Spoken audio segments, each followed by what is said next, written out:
皆さんこんばんは。鉄道写真家の快速 SL おご女幸せ物語と申します。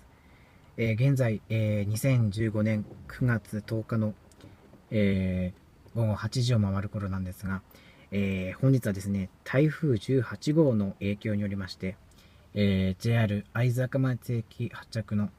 JR 磐越西線会津若松郡山間、そして JR 磐越西線の、野沢津川間、JR 只見線の会津若松会津川口間、そして、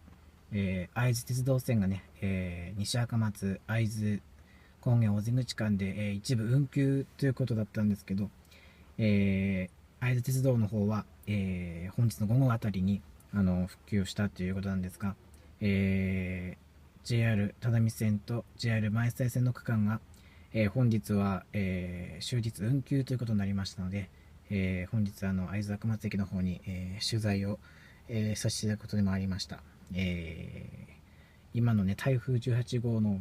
各地で被害が出ていますけどね、この、比較的災害の、被害が少ない会津地方でもね、このようにJR 各線が止まったということで、ちょっと様子を見に、行きたいと思いますので、ご観覧の方よろしくお願いします。